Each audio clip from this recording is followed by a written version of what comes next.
السلام عليكم ورحمة الله وبركاته. أهلا ومرحبا بكم في فيديو جديد.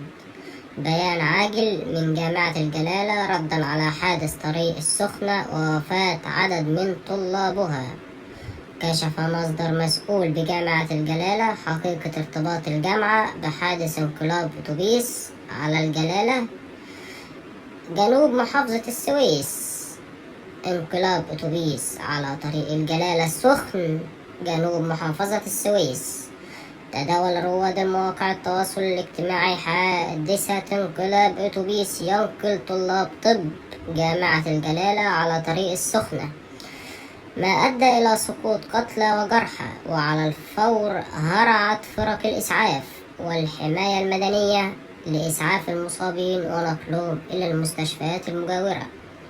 من جانبه أكد مصدر مسؤول بجامعة الجلالة أن حادثة الانقلاب على طريق الجلالة ولا علاقة للجامعة بهذا الحادث، مشيرا إلى أن الحافلة لا تتبع المواصلات الرسمية للجامعة، وأن الركاب هم من كانوا يجمعونها. وبكده يكون الفيديو بتاعنا انتهى. لو عجبك الفيديو ما تنساش تعمل لايك للفيديو واشتراك في القناة وتفعل زرار الجرس.